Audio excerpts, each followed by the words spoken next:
Ma'am क्या लग रहा है, जिस तरीके से समाजवादी पार्टी के ही विधायक थे और कुछ ही महीनों में आप लोगों को दगाबाजी करके निकल गए, तो क्या लगता है जो नए वाले आए हैं वो विश्वास उन पर जता पा रहे हैं आप लोग? बिल्कुल, क्योंकि जनता को उन पर विश्वास है, क्योंकि जनता ने कहा है कि इस बार बाहरी को भगाना है और घर के बेटे को जिताना है। जिस तरह से वो भाग गए जनता के प्यार, सहयोग, आशीर्वाद को धोखा देकर, इस तरह जनता भी अब उनको धोखा देने का काम करेंगी और माननीय सुधाकर सिंह जी भारी से भारी मतों से यहाँ से विजय बहु बन रहे हैं। मैम किस तरीके, जब तक आप लोगों के साथ में थे तब तक तो घर वाले थे, जैसे ही घर से बाहर निकले तो आप लोगों ने बाहरी बना दिया उन्हें। देखिए, ये जनता का निर्णय है। जनता ने ये कहा है, हम डोर टू डोर चले हैं, हमने नुक्कड़ सभाएं की है, हम गली कुची में चल रहे हैं, हम छोटे छोटे मोहल्लों में और गाँव में जा रहे हैं। मैं तो लगातार जा रही हूँ। वहाँ की जनता ने कहा है कि बहनी, हम लोगों ने इतना आशीर्वाद देकर इनको विधायक बनाए थे क्योंकि वो समाजवादी पार्टी से थे, इसीलिए हमने इनको प्यार, सहयोग, आशीर्वाद दिया था।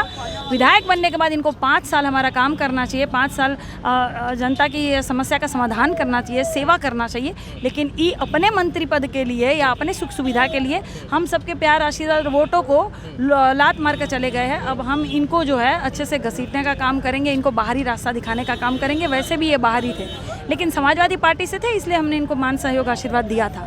लेकिन ओम प्रकाश राजभर जी को लेकर क्या कहेंगी? ओम प्रकाश राजभर जी को लेकर पियर का चाचा, पियर का चाचा क्यों? अब तो चले गए। हाँ, तो वही तो वो ये कह रहे हैं। तो पियर का चाचा नहीं तो बगलिया वाली कुर्सी मिलती थी। हाँ बिल्कुल, कितना मान सम्मान, आशीर्वाद हम लोगों ने उनको दिया था। कितना मान सम्मान देते थे आदरणीय अखिलेश यादव जी, लेकिन उनको मान सम्मान चाहिए ही नहीं। वो जो कह रहे थे कि हम योगी जी को भीख मांगने का ट्रेनिंग देंगे, हम मोदी जी सबसे बड़ा झूठा नेता है, और वहीं चरण चूमने के लिए चले गए, तो जनता को समझ में आता है। और सम्मानित राजभर समाज भी हमारे साथ है, सर्व समाज के लोग हमारे साथ है। इसलिए 5 तारीख को भारी से भारी मतों से आदरणीय सुधाकर सिंह जी जीत रहे हैं। मैम अंत में एक सवाल ले लेते हैं, बुद्धि वाली बात पर क्या कहेंगी? उन्होंने कहा 12 बजे के बाद खुलती है, तो 12 बजे के बाद तो खुलती है ना, उनकी तो खुलती है नहीं है। हाँ, उनकी तो बिल्कुल नहीं खुलती है। बताइए, खुलती तो वो योगी जी जो महान संत है, जो सब लोग संत मानते हैं, उनको पूजनीय मानते हैं, उनको भीख मांगने का ट्रेनिंग देने चले जाते हैं। खुलती तो वो कहते हैं कि मोदी जी सबसे बड़ा झूठा नेता है, जिनका टिप्पणी करते हैं उन्हीं का चरण चूमने चले जाते हैं। उनकी तो खुलती ही नहीं है। ठीक है, मैडम उन्होंने कहा कि अखिलेश यादव को सफाई भेज देंगे। सिर्फ वो का भेजेंगे? अखिलेश यादव खुद चले जाएंगे, उनका घर है, परिवार है, काहे नहीं जाएंगे भाई, खुद जाएंगे हैं। वो तो कितने उत्तराखंड भेज रहे थे योगी जी को, लगता है योगी जी को उत्तराखंड भेजने के लिए चले गए हैं। कहाँ? उन्होंने तो सौगंध ले लिया है कि हम जब तक भेज नहीं देंगे नहीं तो हम अपने बाप के औलाद ही नहीं है। बताइए, अपने माता पिता को ये अपमानित करने का काम कर रहे हैं, अपने समाज को अपमानित करने का काम कर रहे हैं। देखिए, जनता इनकी बातों में नहीं आती है, बिन पैंदी के लोटे समान है, कभी यहाँ लुढ़कते हैं, कभी वहाँ लुढ़कते हैं। इसलिए जनता इनकी बातों में नहीं आ रही है। सर्व समाज का वोट हम सबको मिल रहा है। और आज जिस तरह से जनसमूह आपने देखा है, जिस तरह से जनता ने प्यार, आशीर्वाद माननीय अध्यक्ष जी आए थे और दिया है, वैसा ही आप देखिएगा 5 तारीख को वैसे ही वोट पड़ेगा। बूथ बूथ चिल्लाएगा कि समाजवादी यहाँ से साइकिल जीत रही है। विजन क्या होगा इस विधानसभा के लिए विकास का? विकास का बहुत सारा विजन है और बहुत सी चीज़ें हैं। असली विकास पुरुष जो है वो अखिलेश यादव जी ही है। अगर आप अच्छी सड़कें देखेंगे तो अखिलेश यादव जी की ही देन है।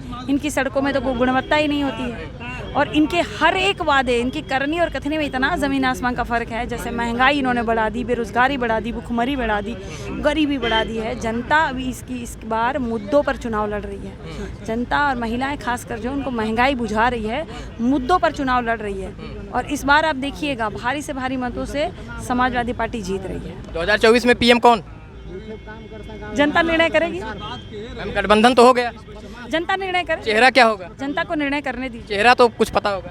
इंडिया में बहुत से लोग ऐसे सम्मानित लोग हैं, वरिष्ठ है, जिनका मैं निर्णय नहीं कर सकती, वह खुद निर्णय करेंगे। मैम सीएम सिटी में रहकर सीएम साहब के सामने यूं खड़े होकर बोलना थोड़ा सा बहुत अच्छी बात है। हर किसी को बोलना चाहिए, हर किसी को बोलना चाहिए। जिस तरह से खाली कैंपस में मैं बुलेट चला रही थी, हमारा चालान काटने का काम करेंगे और दरोगा जी बिना हेलमेट के ऐसे धड़ाधड़ चले जा रहे हैं तो उनका चालान काटने का काम काजल निषाद करेगी।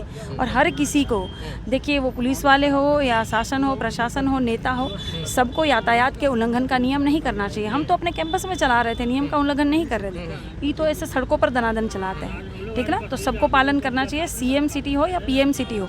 जो सच्चाई से आवाज़ उठाएगा उनकी हमेशा जीत होती है। पुलिस वालों का चालान कटवाएंगी अब आप?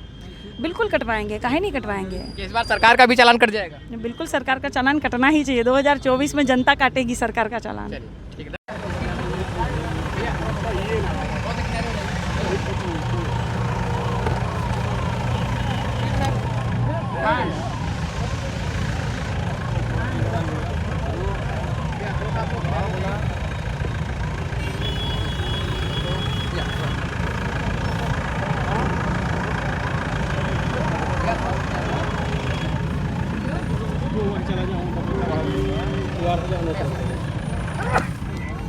भैया थोड़ा सा अच्छा यहाँ से ठीक है, थोड़ा सा अंदर करिए फिर इसको।